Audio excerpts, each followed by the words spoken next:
Hi there. Welcome to Storytime. I'm Dr. Jennifer Bird. I am a biblical scholar, and I care very much about what people do with what they find in the Bible. I enjoy talking about what talking about biblical stories, talking about biblical content, and I enjoy helping people think through the difference between reading with the grain and reading against the grain. A lot of people today in the culture I live in are taught to read the content in the Bible as very authoritative in their lives and in the way they think about life and the way they rear their children and the way they interact politically and so forth. And there is a lot of content in there to help guide those behaviors and practices, but the guidance is not necessarily always helpful or healthy or humane or just. So there's a lot of content in the Bible that teaches people to be cruel to each other or to be antagonistic or to be narrow-viewed, narrow-minded, or all kinds of things. And in particular, there's a lot of biblical content that teaches people to be pretty sexist, to undermine, over half the population. There's some content that teaches people to be afraid of people who do not look like them. So there's a lot of content that's ripe for raising people who are racist in their thinking, xenophobic, if you will. There's a lot of biblical content that concerns me. So that's why I do story time. That's why I do this. I am just pleased to be here, primarily in the summer at this point. So doing the live streams, and we'll see what I can do during the school year moving forward. So, so that's what I'm doing. I read through biblical passages, give my feminist, post-colonial, materialist critique of what's going on in them, and supported by years of research and reading and trying to learn and study and learn from other biblical scholars who think similarly, who are interested in addressing the harm that people do because there's an idea in the Bible that causes harm when embodied. So anyway, yeah. I've been thinking a lot about Paul recently. I think I keep mentioning that here. I've been doing some work on some things around Paul, but today we're not talking about Paul. We're talking about Genesis, and we are at the point in the book of Genesis where God has cut a covenant, right? The animals have been cut in half, and there's a pillar of fire that passed between them miraculously, and a lot of focus on the end of men's phallus, right? This issue, and all these promises. The promise made multiple times, over and over. I will be your God. I got your back. You be my people. I'm going to give you this land, even though there's thousands of people already living in it. So we read through that last week. And so this week we're reading about Isaac and his miraculous conception and his near-death experience at the hand of his father. It's not funny. I don't know why I laughed at that. Yeah, and there's a thing about Sodom going on in the middle of that. So I know I've read through. My aunt is here with us, but I don't think she'll let me pick her up. Hang on. Hi. Come here. Oh, nope, she will not. I know. I just want to show you off. Yeah, okay. Sodom is in the midst of that. So the promise of Isaac, his birth, and then we have this thing going on with Sodom, chapter 18 and 19, and then we have the dismissal of Hagar and Ishmael, and then we have the near execution of Isaac. And so we're going to talk about all those. There's a lot to talk about today, a lot to read through and talk about. And so I'm going to give it one more try here. Hang on a second. Hello. I know. Nope. She is just not. She is a sweet little thing, and I adore her. She pretty much only lets me pick her up if we're laying down, like for a nap or something, and she's snuggling. That's about the only time I can pick her up. So anyway, you might be hearing her today. So nice to see all of you who are here in the chat. Thank you for saying hi. And I'm going to go ahead and get into the story, I think, right? I often rattle on about something, but how about we just jump on into the story? I'm sorry. It's a little bit awkward to have her crying because I don't want you. It's a little bit distracting to me because I don't want her to be crying, but also I'm sorry for it. I don't think you all mind having the animal here virtually. So, okay, so here we go. Let's look at how that looks. Is that big enough? Is that text size big enough? I feel like there's something else I should be saying or doing, and I just can't think of what it is right now. So it'll probably occur to me later on. Okay, so a son promised to Abraham. Their names have been changed at this point. Abraham and Sarah, and okay, let's just go read it. Yeah, there's something on my mind, like kind of back here. You know how something's back there, and you're like, "What was it I wanted to talk about?" Anyway. Okay, so the Lord appeared to Abraham by the oaks of Mamre as he sat at the entrance of his tent in the heat of the day. He looked up and saw 3 men standing near him. When he saw them, he ran from the tent entrance to meet them and bowed down to the ground. He said, "My Lord, if I find favor with you, do not pass by your servant. Let a little water be brought, and wash your feet, and rest yourselves under the tree. Let me bring a little bread, that you may refresh yourselves, and after that you may pass on, since you have come to your servant." I didn't look ahead. This is probably the word that's used for slave, right? But I didn't double check that. I didn't think to do that. So they said, I wonder if I can pull it out really quickly from the Hebrew. I bet I can, so I'll do that in a second. So they said, "Do as you've said." All right, sure. Yeah, we'll take some hospitality. And Abraham hastened into the tent to Sarah and said, "Make ready quickly 3 measures of choice flour, knead it, and make cakes." Now, I just have to say it. Does he think she needs the instructions on how to make cakes?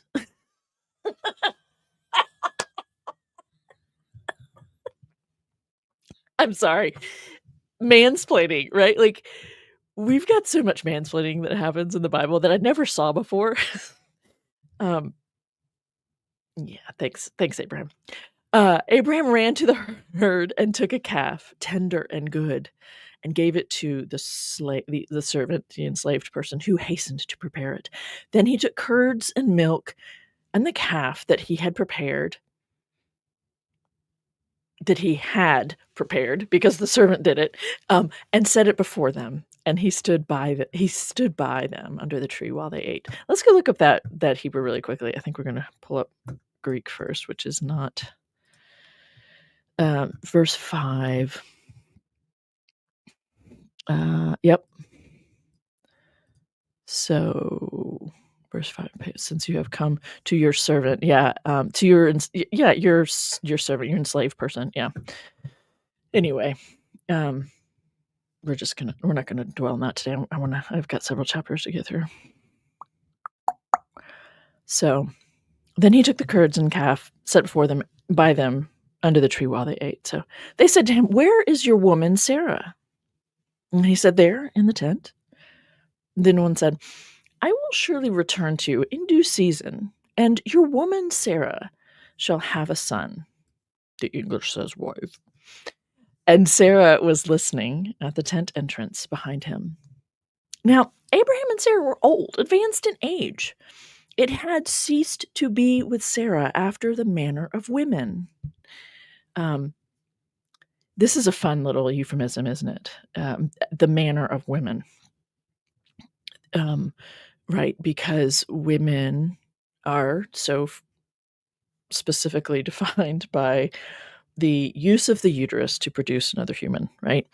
That the manner of women is a way to talk about menopause, right? Menopause means we're no longer behaving like women.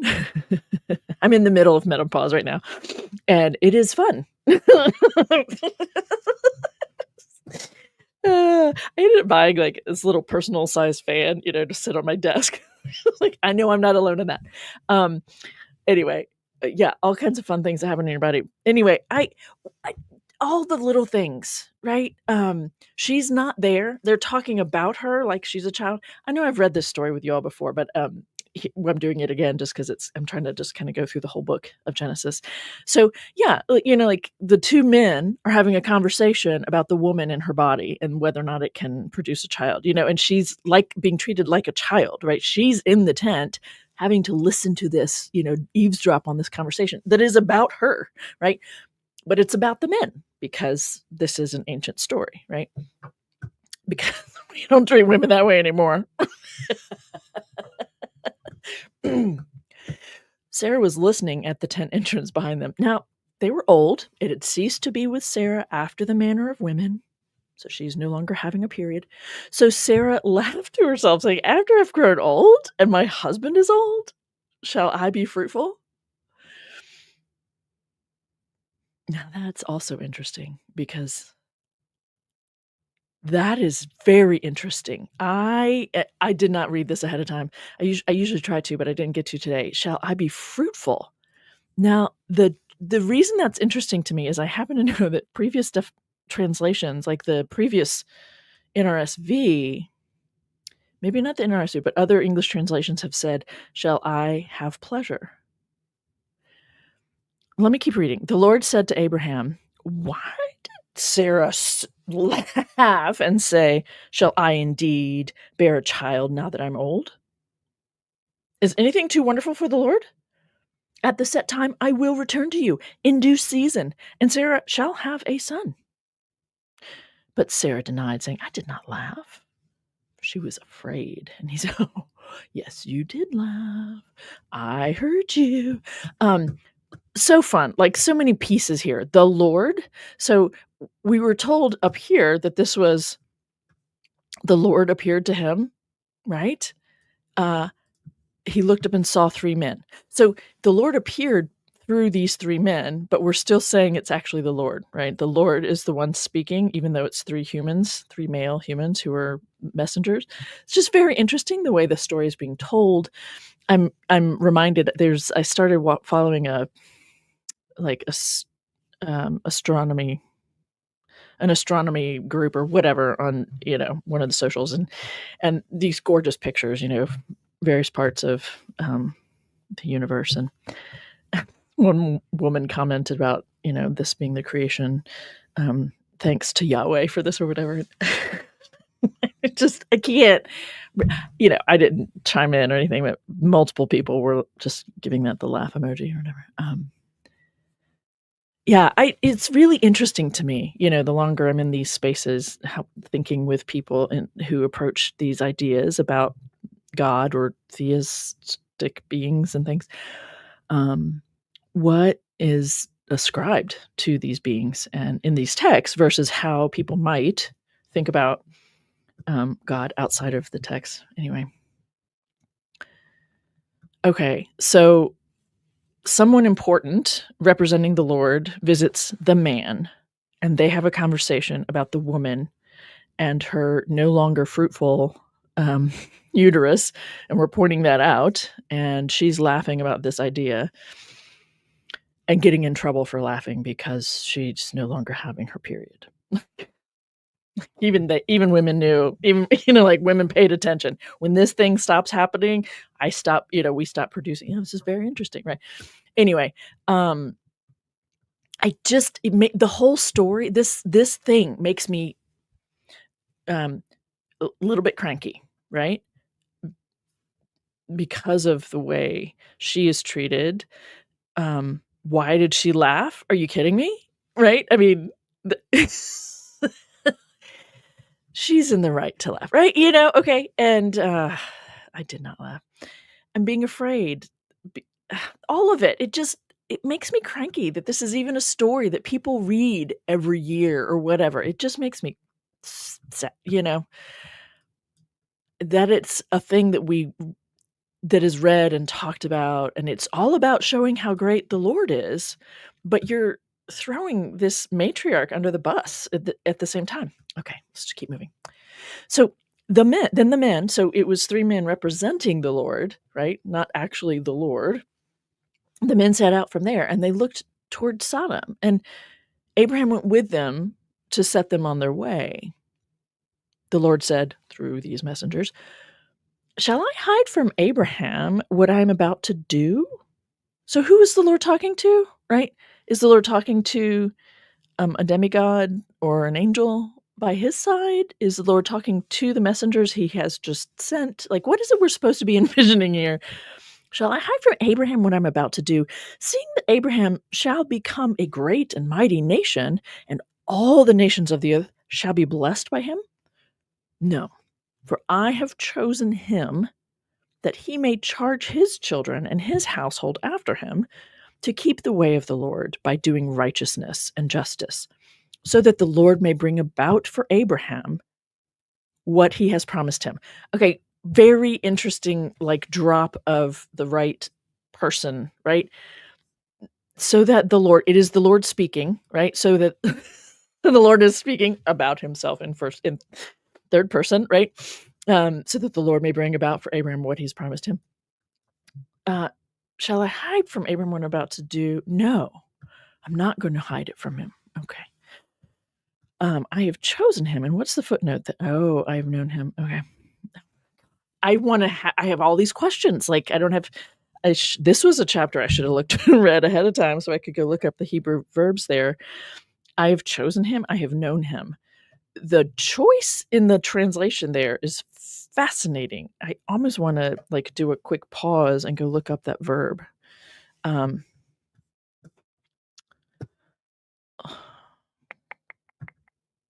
19.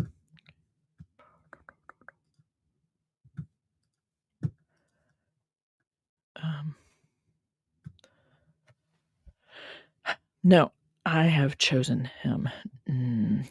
Ki yadati. That's like as clear as it gets. I knew him, or I know him. It doesn't. I mean, it's a straightforward. I know him, or I've known him, right? Like, it's not I've chosen him. Oh my goodness, I would have loved to have heard the conversation that took place to justify the translation of chosen, because that is a loaded word when it comes to the tradition of Judaism, right? Being the chosen people. Oh my word. Okay. This is more than I expected today. Okay, we're going to keep going. All right, so he's got this thing going on. No, I've chosen him. He's my special guy. Then the Lord said, how great is the outcry against Sodom and Gomorrah, and how very grave their sin.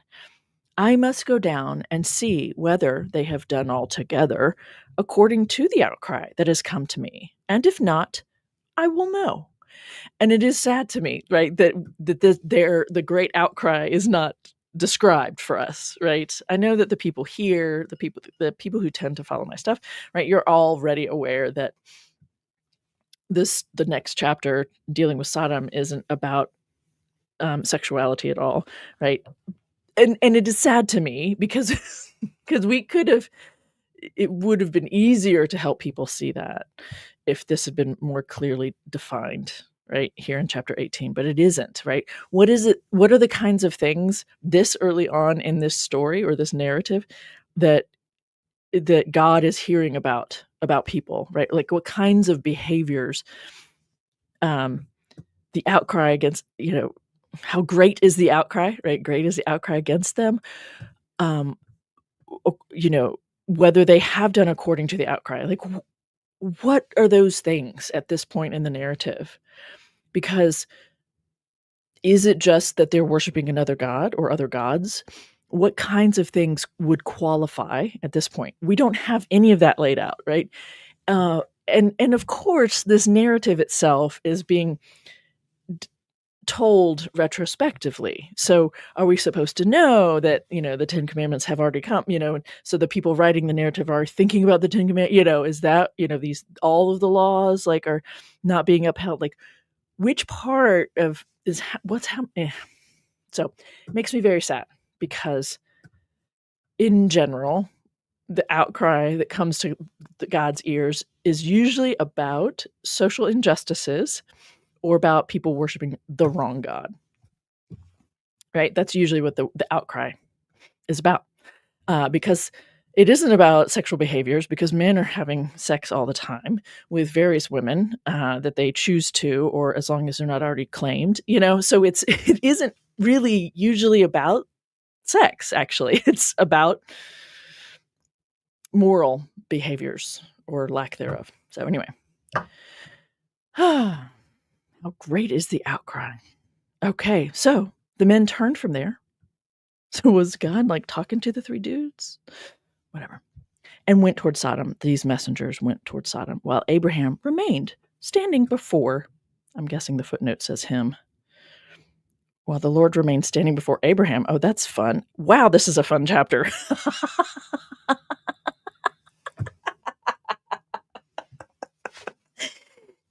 That I didn't see. Yeah, I clearly haven't. Oh my goodness. The Lord standing before Abraham? Is that really? Are we supposed to? Wow. Okay. Then Abraham came near and said, okay, will you indeed sweep away the righteous with the wicked? It's so interesting, right?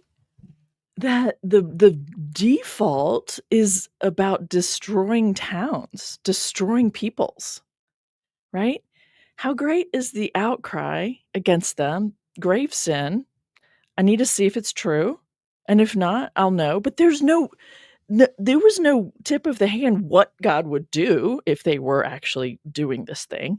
So it's just a lovely example of how deep rooted this way of thinking is, right? The default to violence, to destroying your enemies, and I really I need you all to see that I'm doing air quotes on enemies. I don't like that word and the mentality behind it. Fascinating to me that I'd not noticed that before. I hadn't. Anyway, so Abraham just assumes God is going to destroy this whole town just because God is has heard that they've been up to no good. So of course he's going to destroy everybody. What does that tell you about the ancient mindset, or the mindset of the people that this story comes from, or probably not just these people, right? That in general, that this is a default for a lot of people, or people who are power hungry, perhaps. I'm going to default back to that comment that the guy from Esoterica made that I referenced last week. The people that run, the kings of these regions are really just warlords, right? They're just, your cousin who rose to the top because he wanted to, he forced his way into being the leader or whatever. Yeah, it tells us a lot, I think, about the worldview, the way people thought, the way they oriented themselves to other people, that's the default. Okay. Will you indeed sweep away the righteous with the wicked? Suppose there are 50 righteous within the city. And this is an interesting tip, right? Righteous versus wicked, right? This is about ethical and moral behaviors and practices, right? Suppose there are 50 righteous within the city. Will you then sweep away the place and not forgive it for the 50 righteous who are in it? Far be it from you to do such a thing, to slay the righteous with the wicked, so that the righteous fare as the wicked. Far be that from you. And I know people, you all, I've already seen all this, Abraham is shaming God into changing his mind, right? Yeah, right. Shall not the judge of all the earth do what is just? And the Lord said, if I find at Sodom 50 righteous in the city, I will forgive the whole place for their sake. Abram answered, let me take it upon myself to speak to my Lord, I who am but dust and ashes. Suppose 5 of the 50 righteous are lacking. So we're down to 45. Will you destroy the whole city for lack of 5? And he said, I will not destroy it if I find 45 there. Again, he spoke to him. Suppose 40 are found. It's a really fascinating thing, right? Not just the bartering itself, but what it says about his confidence in other humans being decent human beings. It certainly feeds into the what I think is a mishandling of the stories, but certainly a mishandling of humanity in general, to say that most people are just not very good people, right? That drives me crazy. Drives me crazy. And so it's almost like Abraham is kind of concerned that there really won't be many people who would stand up, right? So, for the sake of 40, I will not do it. And then he said, oh, do not let my Lord be angry if I speak. But suppose 30, only 30 are found there.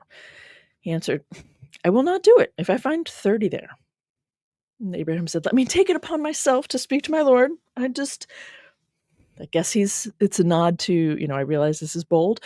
Suppose only 20 are found there. For the sake of 20, I will not destroy it. Then he said, okay, don't be angry. Don't be angry. I'm just going to, one more time. Suppose 10. Suppose there's just 10 decent people. And God answers, for the sake of 10, I will not destroy it. And the Lord went his way. God walks off, right? When he had finished speaking to Abraham. And Abraham returned to his place. It's a very interesting little story, right? About, it wasn't tucked away in my mind that the narrator is essentially suggesting that God is there in person. Which is just kind of a fun little, whatever element to the whole story, that it wasn't Abraham talking in his mind, talking to the skies or whatever, to the Lord. Since so many times we don't actually know what format we're supposed to be envisioning when it says the Lord spoke to whomever. All right. So while this goes down,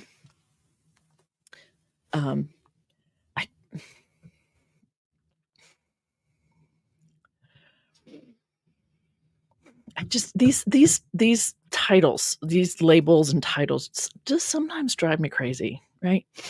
But anyway, in this story, it is perhaps appropriate, even though it's okay. Then 2 angels came to Sodom in the evening. So we've switched from messengers to angels, although those tend to be somewhat the same in terms of how they play out and what people are what we kind of take the people to be interacting with them, and how the people in the stories are actually perceiving these creatures, whether it's an angel or someone sent by God. So it's interesting that they make these distinctions. So the two angels came to Sodom in the evening, and Lot was sitting in the gateway of Sodom. So we know that Lot actually lived outside of the town. When Lot saw them, or I should say, the narrative tells us a couple chapters ago that Lot actually lived outside of town. When Lot saw them, he rose to meet them and bowed down with his face to the ground. He said, please, my lords, turn aside to your servant's house, to my house, your servant, your slave, and spend the night and wash your feet. Then you can rise early and go on your way. I said, no, we will spend the night in the square. But he urged them strongly, right? He knew something was up with this people after they've had knocked back a few beers, right? So they turned aside to him and entered his house. And he made them a feast and baked unleavened bread, and they ate. But before they lay down, the men of the city, the men of Sodom, both young, I get really emotional reading this story, both young and old, all the people to the last man. So all the men, all the males to the last man, not all the people, surrounded the house. And they called to Lot. I've never been in a house that was surrounded by a mob or by a crowd. Have you? I'm just curious if anyone has ever actually been in a house that was surrounded and how terrifying that must feel. Like, I have no idea how that would feel, but just trying to picture it kind of, ooh. They called to Lot, "Where are the men who came to you tonight? Bring them out to us so that we may inflict harm upon them."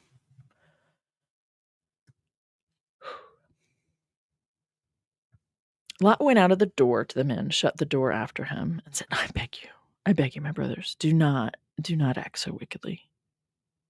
Look, I have 2 daughters who have not known a man. Look, I've got some valuable property, right, is what he's saying.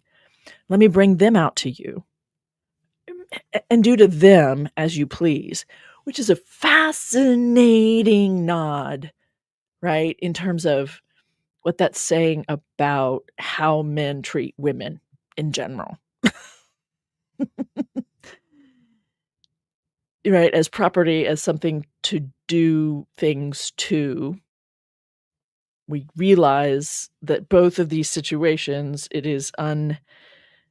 there is no consent going on right, which by definition makes it these words I don't like to say and get me in trouble for saying here anyway, but so do to these, let me bring them out to you and do to them as you please, only do nothing to these men. Do not harm these men, for they have come under the shelter of my roof. But they replied, stand back. They said, this guy Lot came here as a foreigner, right? And he's going to play the judge against us? Oh, no. Now we will deal worse with you, Lot, than we would have with them. They pressed hard against the man, Lot, and came near the door to break it down.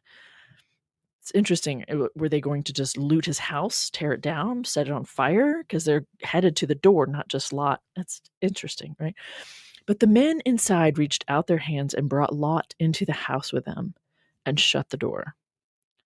And they struck with blindness the men who were at the door of the house, both small and great, so that they were unable to find the door. Then the men said to Lot, have you anyone else here? Men who have taken your daughters, sons, daughters, anyone you have in the city? Bring them out of the place, for we're about to destroy this place, because the outcry against his people has become great before the Lord, and the Lord has sent us to destroy it. So Lot went out and said to his, it's interesting the way that they're labeled sons-in-law, because they haven't actually even taken his daughters yet. So said to the young men who are about to take his daughters, get up, get out of this place, for the Lord's about to destroy the city. But he seemed to these young men to just be jesting. I'm going to keep going, and we're going to back up here to talk about something. So when morning dawned, the angels urged Lot, get up, take your woman and your 2 daughters who are here, or else you will be consumed in the punishment of the city. But he lingered. So the men seized him and his woman and his 2 daughters by the hand, the Lord being merciful to him, and they brought him out and left him outside the city. Which is also interesting, since we were told before that Lot already lived outside the city. But anyway, when they had brought them outside, they said, flee for your life. Get out of here. Do not look back or stop anywhere in the plain. Flee to the hills, or else you will be consumed. Do just hightail it out of here. And Lot said to them, oh no, my lords, your slave has found favor with you, and you've shown me great kindness in saving my life, but I cannot flee to the hills for fear the disaster will overtake me there and I die. Look, that city over there is near enough to flee to, and it's a little one. It's just a small city. Let me escape there. Is it not a little one? And my life will be saved. He said to him. So we've lost the thread of who's speaking and what. But so the messenger said, very well, I grant you this favor too. I will not overthrow the city of which you've spoken, the one way over there. Hurry, escape there, for I can do nothing until you arrive. Which all very interesting, right? That humans are bartering with with messengers sent to destroy cities, and all right, put a hold on that, man. Hold on, hold the bombs, hold the explosives. Right, give them an hour to get out of town. Okay. Um, Therefore, the city was called Zoar, little. The sun had risen on the earth when Lot came to Zoar. Then the Lord rained on Sodom and Gomorrah sulfur and fire from the Lord out of heaven. The Lord reigned from the Lord. It just, come on, people. And he overthrew those cities and all the plain and all the inhabitants of the cities and what grew on the ground. Everything was destroyed. But Lot's wife behind him looked back, and she became a pillar of salt. Abram went early in the morning to the place where he had stood before the Lord, and he looked down toward Sodom and Gomorrah and toward all the land of the plain, and saw the smoke of the land going up like the smoke of a furnace. So it was that when God destroyed the cities of the plain, God remembered Abraham and sent Lot out of the midst of the overthrow when he overthrew the cities in which Lot had settled. So many interesting things about this story, right? The language being used here, when God overthrew instead of just punished. Because that's what they're going to do, right? After they come out of Egypt, they're going to overthrow, God will overthrow these cities on their behalf and all this stuff. So there are a couple of things I wanted to back up and discuss with you all. Again, when I have my online course, I ask my students, when it comes to this story, to look for elements of the story itself that help you to see that, and really it's more about helping them to know parts of the story to point out to other people. The way the story itself tells us that the men of the city were up to no good in general. This isn't about, as so many people were taught growing up, and most of you here have already kind of been able to, take off that idea. But so many people are taught to see this through the lens of,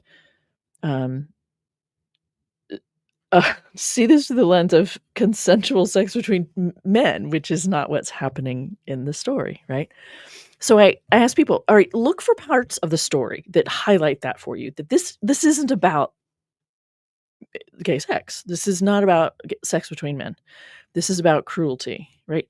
Where in the story do we see that? And, so that's why I paused to talk about, just to kind of invite you to think about what it's like to be in a house that's surrounded. That just the thought of that is terrifying. There's nothing good about what's about to happen.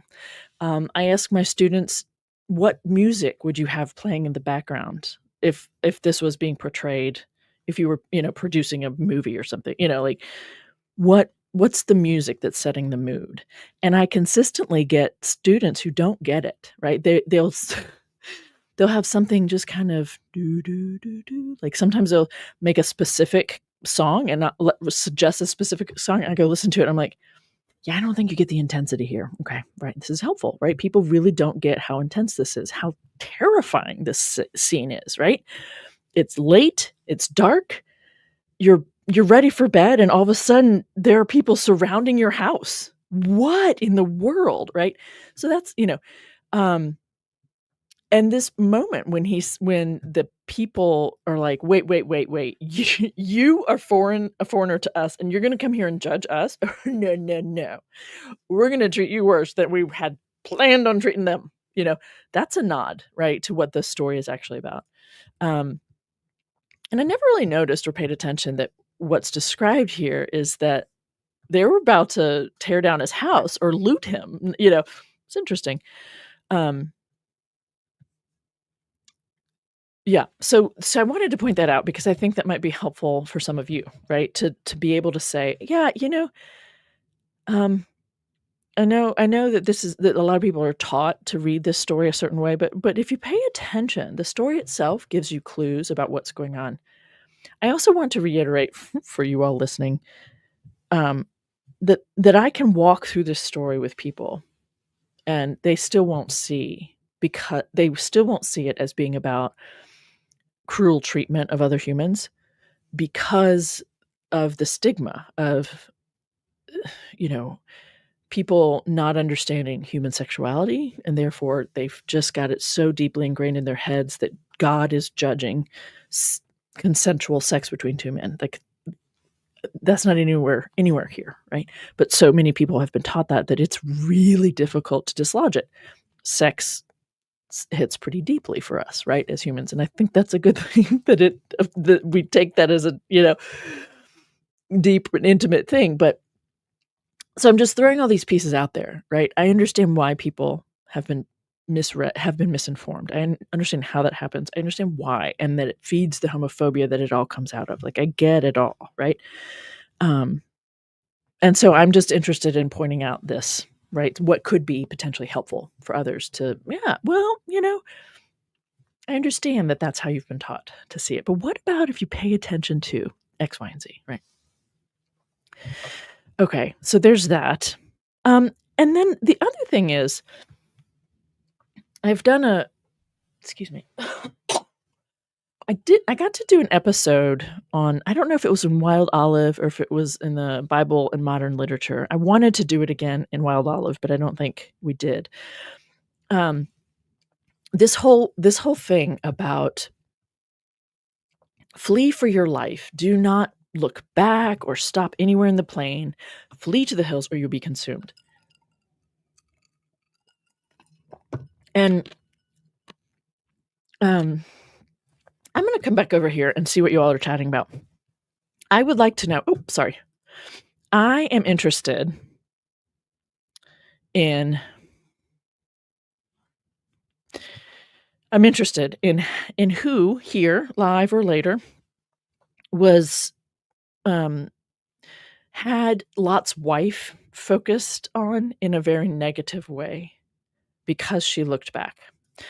Right? Does that make sense? So I'm curious, for those who are here, were you taught to think negatively of Lot's wife because she ignored the advice or the command that was given to them? Do not look back. Right? Run to the flee. Don't even look back. Just go, right?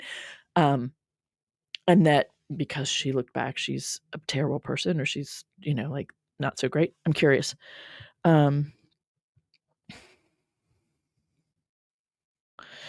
Okay, so yeah, if any of you who are here wouldn't mind, let me know in the chat. That would be great. I'm curious.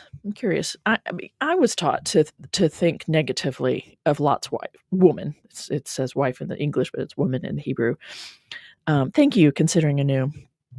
Yes, in my church past, Lot's wife, we would say woman, but Lot's wife was the weak one, drawn to sin.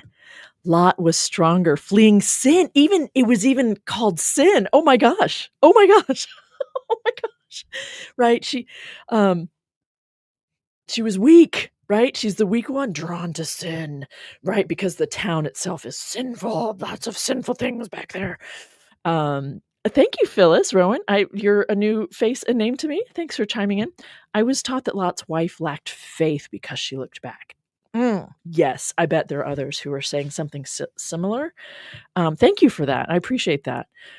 Lacking faith, it is in particular in contrast to Abraham, who, initially lacked faith and then he pulled his stuff together, right, and trusted God or whatever, right?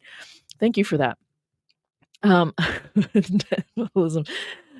Holly on biblical doubles hawk. Yes, Lot's woman.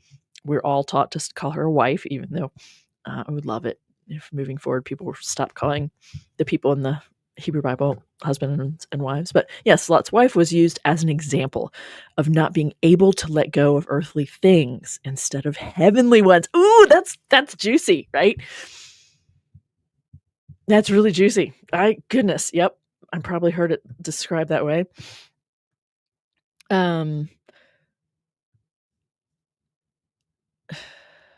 Yeah, I'm going to throw this up, although it's not responding specifically to the question. I feel like this is a part of the story where it's programming the readers to accept and be okay with the annihilation of another civilization based on their beliefs. I am fed up with those parts of the Hebrew Bible or the Bible in general, because it's not just the Hebrew Bible that actually condones the obliteration of people. It also happens in the Newer Testament.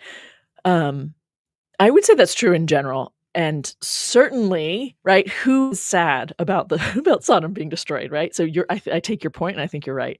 Um, let's see. Yeah. Not following orders, right? So thank you, gamer time. Oh, also the women not following orders is evil, looks bad and punished. But when a man doesn't follow orders, oh goodness, others are hurt or punished in their place. What a fabulous observation. I mean, sad, tragic, but great observation. Yes, Snow Kitsune.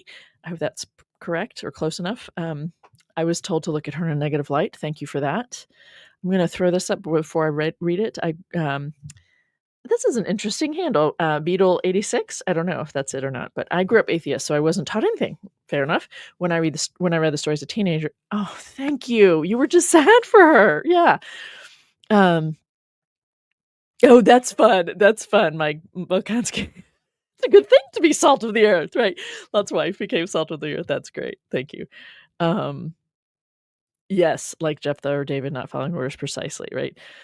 Someone else gets okay, gets the punishment for their disloyalty, or yeah. Only remember Lot's wife being portrayed negatively. Thank you, Jeff J. Phyllis, again, she didn't trust God more, that she longed to cling for her former life. Right. And this whole, all of all of those things. I appreciate all of these comments. Thank you all for chiming in. It was something I wouldn't have taken literally, to be honest. Fair. That's fair. I appreciate you chiming in as well on that, Harris. Never really paid attention in church. Also fair. And the wife, or I feel like it's just saying leave no witnesses behind. Yeah. Okay. Oh gosh. Okay. So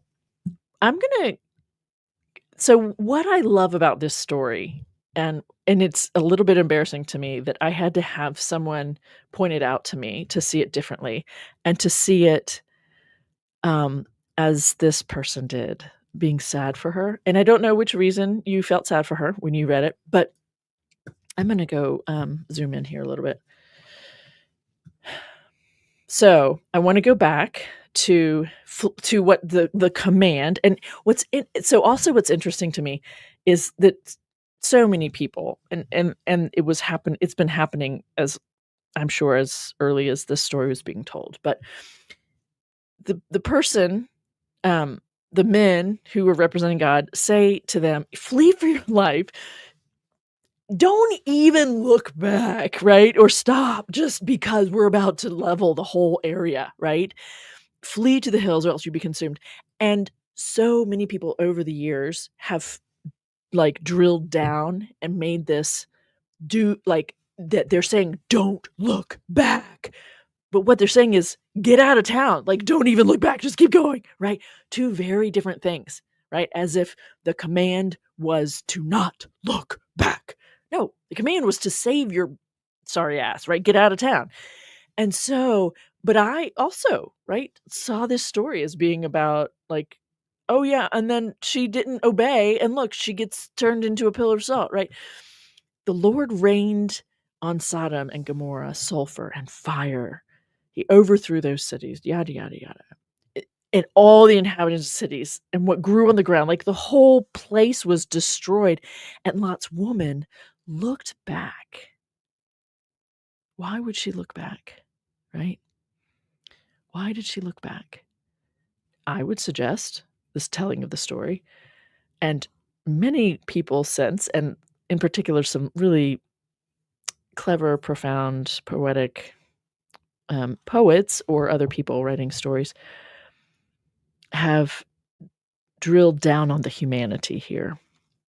Of course, Lot's woman looked back because all these people who helped her rear her children, or that she made bread with, or that she talked about life with, that she, you know, vented about her husband to, like people that they'd lived with for years are now being destroyed. And what a interesting way to talk about that, to say that she is overcome with grief to the point that she became a pillar of salt, right? That this is a grieving, this is a sadness, not a I'm not saying that there's one right way, by the way. I don't ever think that. I think that there's a more reasonable or interesting way to read this instead of clinging to this idea that the story is accurate when it says that everybody in the town is just a bunch of bleep bleeps. Like, um, it's why it bugs me when I read the flood story and it's like God was just discouraged with the humanity. They're terrible, everything they did. Like, that's just gross. Stop doing that, right? Lot's wife becomes the one human person in this whole adventure, right? She looks back because she's sad. And these are people that she cares about. Maybe not all of them, right? Um, some really profound poems and short stories written siding with Lot's woman and saying she is the compassionate one here, right? And instead of judging her for looking back, it is the most compassionate thing in the whole story that a town is being hit by an asteroid or whatever. They're destroyed, right? And as that's happening, she's sad. She's sad for the people she knew and losing those people. Who knew that we could actually find some humanity and compassion for other people in these stories that are so typically, right, telling us who to not like and who to judge. Yeah. And I understand again why everybody who was taught to read it this other way that many of us were taught, like, I understand how that happens and why that happens. But it's also sad to me that um yeah, as again, one of the people here in the chat said, that we're kind of being programmed and conditioned to be okay with cities being destroyed, and that we would get on board with judging Lot's woman, right? For disobeying a command, right? So how many pieces of the story were just billions of humans mistaught, like misinformed on how to handle the story? Like, how many different parts of that story were we misled, right? How to handle, right? It's not about ah, really exhausting, actually. Okay. Um, so, oh goodness, lots of comments since I went. Now we're not looking at it literally. No, we're not looking at it literally. We're looking at it. Um,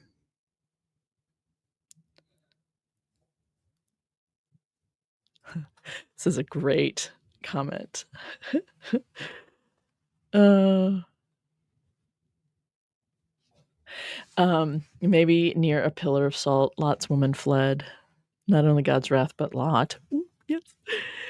And he looked back to see only a pillar of salt. Oh, I like that, right? I like to think she lived on well in freedom. What a fun comment. I will thank you for that, considering anew. I want to put this up because I had misunderstood or misresponded to what you had said earlier. So I would have looked back is what I meant. Yes, I hear what you're saying. Thank you for that clarification. I'm sorry if there were others that I maybe needed to present that I didn't. Yes. Okay.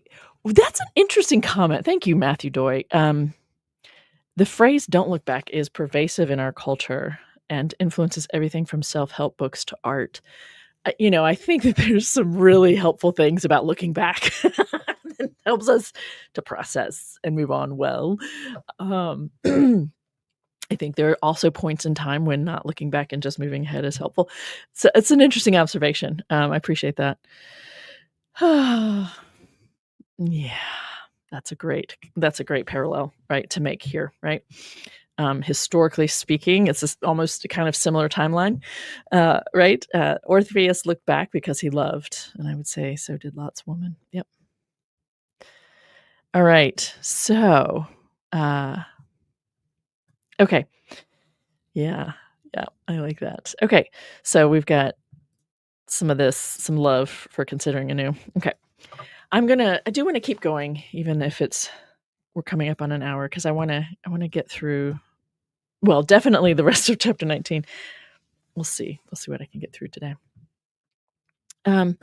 So this is what I think this part of the rest of this story is about. That the rest of this chapter, I mean, is about giving a negative valuation to the origins of the Moabites and the Ammonites. That is what the rest of this is about. So is it we want to call that an etiology, their origin stories? Do we, however you want to look at this? I have a hard time in my online class because I'm not there talking people through these things. I'm trusting them to see it based on my prompts. I have a hard time getting people to see this isn't literal, right? This is a story that's meant to throw shade on the Moabites and the Ammonites, and they are living close by to the people who end up becoming eventually the Israelite people. Again, another nod to the fact that the people who become the Israelites were just living in that territory, right? Some of the people who become Israelites were formerly Moabites, right? Like, this is historically more likely. Anyway, so I do want to read this unsettling, very, warning. We're about to read a story, if you've not read it, that is about incest. And and even at this, the women are blamed. It's amazing. Okay. So we have this whole thing about Lot made a big deal about not wanting to go up into the hills. He wanted to go to another city. But now, after everything's destroyed, Lot went up out of Zoar and settled in the hills. Right after all the burning has stopped, I guess. Settled in the hills with his 2 daughters, for he was afraid to stay in Zoar. So he lived in a cave with his 2 daughters. Why was he afraid to stay in Zoar, right? Because he came from the city that was destroyed, and maybe people were nervous about having him around, thinking he was the one who started the problem. I don't know, right? But it is an interesting choice to go live in a cave with your 2 daughters. And the firstborn said to the younger, again, stories written by men for men, right? So these are really interesting things to put into to suggest that a daughter would say, that sisters would say to each other about their father. So let's just say that. Okay, our father is old, and there is not a man on earth to come into us after the manner of all the world, which is also a funny thing, right? Because about a whole bunch of other cities out there. So, right, is this just an early example of xenophobia, or that whole keeping things pure? I don't like saying the word pure. There's not a single man on earth to penetrate us after the manner of all the world. So come, let us make our father drink wine, and we will straddle him. Sorry, it's just trying to picture how you get a man drunk, and also so drunk he doesn't know what's happening, but he's still getting an erection, and you get pregnant from it. Like, I'm just trying to picture how that happens. You know what I'm saying? Sorry. Okay. We will lie with him so that we may preserve offspring through our father. Okay. This translation is interesting. So they made their father drink wine that night, and the firstborn went in and rode her father. He did not know when she lay down or when she rose. He was unaware of being forced to impregnate her. On the next day, the firstborn said to the younger, "Look, I lay last night with my father. Let's make him drink wine tonight also, and you go and lie with him so that we may preserve offspring through our father." Okay. Obviously, all of this is just ridiculous, but also how does she know the first time was that the one time was all it was going to take? All these things. Okay. But anyway, so they made their father drink wine that night also, and the younger rose and rode him, and he did not know. So we're making sure Lot is not being blamed for this, right? Even though he's required for this scandal, but he is not responsible. We're just very clear about this, right? Thus, both the daughters of Lot became pregnant by their father. The firstborn bore a son and named him Moab, which means from the father. He is the ancestor of the Moabites to this day. The younger also bore a son and named him son of my father. It's just. Yeah. He is the ancestor of the Ammonites to this day. Are there any comments or questions about that story that we need to cover before we move on?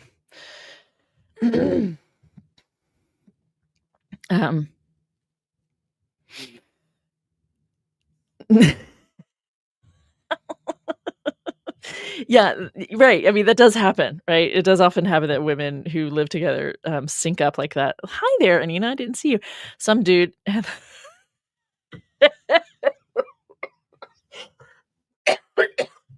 I mean, it does make you wonder, doesn't it? Oh gosh, it's true, right? There's just so many things about this story.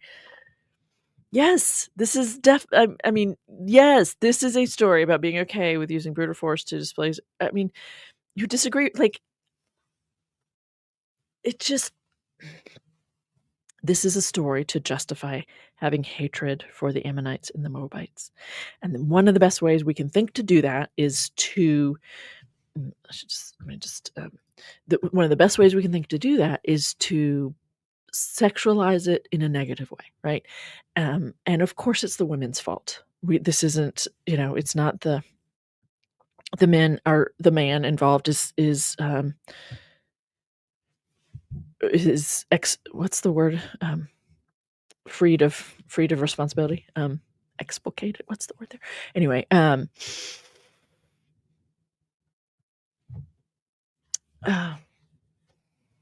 so blame it on the women and sexualize it, and so we have a negative origin story that is then 4 generations passed down and believed or associated with those two groups of people, so that you have this kind of idea in the back of your head about the Moabites and the Ammonites. Ooh, they're bad people. They're from incest.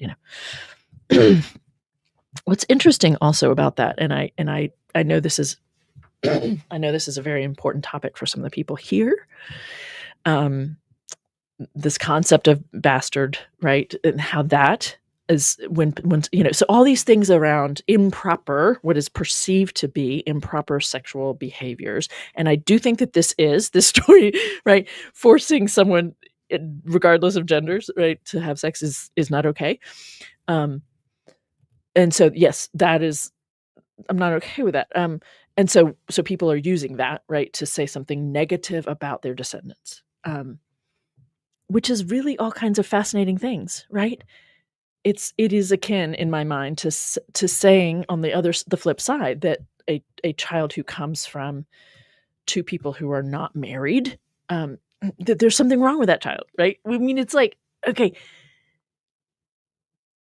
people come into being because an egg is fertilized. Like, that's it. Sure, we do have genetics involved. They didn't know about genetics. They observed genetics. I'm certain of that, right? They observed that people look like, Uncle Rick and Aunt Mary and all that stuff. Anyway, what am I trying to say? I'm trying to say that, not surprising, that the thing that they would go to, right? The thing that's being used is the issue of sex and a horrific. It isn't really sex when it's force, right? When it's not consensual. So, rape. So people are using rape to define the character of the descendants, right? the character, the value of the descendants, right? So, that is just so deeply troubling to me that is okay, right? To do that to any group of people, much less two groups of people. And then sad to me that people don't get that that's what's going on because they've been taught not to see the Bible as a collection of really complex things. Okay, thank you, Pragmatic Crystal, for that. We only got through 2 chapters, so I guess maybe I should stop. I wanted to get through more.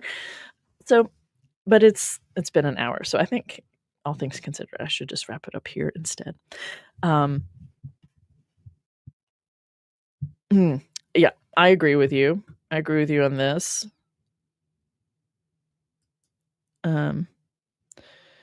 Inherited sin. Yeah, and isn't it interesting how there are biblical passages that talk about the sins of the father being passed down for 3, 4, 7 generations, Inherited sin, yeah. There are consequences to people's choices and behaviors that do sometimes affect the next generation or 3, right? And we do even know there's research about the way trauma is encoded actually in genetics, right, in our DNA, and therefore, so children, grandchildren, great-grandchildren of enslaved peoples are, even if the people, the next generations are free, they're still getting the trauma in their genetics, which I think is fascinating and also makes a lot of sense of some things in this world. Yeah. Yeah. I recently stumbled upon they've been doing this for a while apparently, but I just recently stumbled upon these things called, subway takes. So there's these 2 buddies who go sit on the subway in New York City, and they film the one guy saying, "So what's your take?" And so they find people who are willing to, like, "Do you have a hot take?" Essentially on something.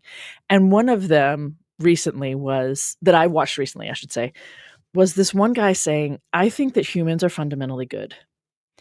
And the guy was like, "100% disagree." He's like, "No, no, no.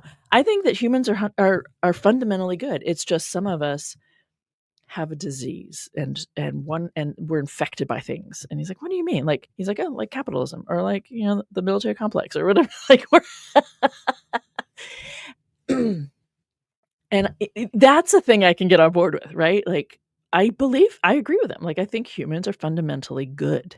I think humans are fundamentally the larger percentage of humankind is are good and are social and want to be in community and like other humans and want to help other people, and they're larger percentage of the human race, humankind, humanity are decent people.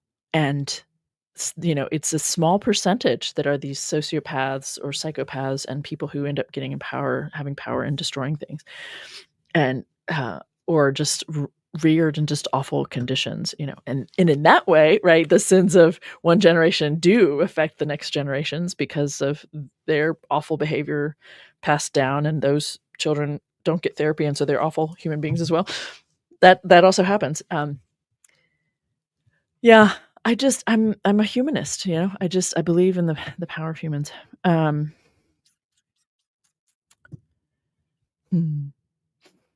Okay. So, oh, that's lovely. Thank you for putting the wild olive podcast up there. Epigenetics. Thank you. That's the word. Thank you for that. Generational trauma. Yes. All of those things. Okay. Thank you so much, all of for being here. Those of you who wanted to be here live and could be, and for chatting. It's just lovely to come over here and see some of the fun things you all are talking about. Thanks for all the ways you support me, and for liking videos, and for subscribing to my channel if you like the work I'm doing. That helps other people who are similarly minded to you find the work I'm doing as well. So thank you for that. Subscribing, liking, telling friends about something that you've enjoyed, and I appreciate the people who are supporting me, both through Patreon and through memberships in my channel here. They're basic. They should be the same amounts. One place is easier for you than the other. Thank you for that. And a couple weeks out, we'll have the editors on. I'm excited to. They're all friends of mine. The editors of Transbiblical: New Approaches to Interpretation and Embodiment in Scripture. So Jay Marshall and Melissa Harrell, Katie Valentine will all be on to talk about this book, which I've only begun to read. So it won't be I'm just going to have them doing a lot of talking. That's 2 weeks out. So I'll be back to do the next couple chapters of Genesis next week. And thank you for being here. Let's go out with this fun little closing. Thanks. So see you next week.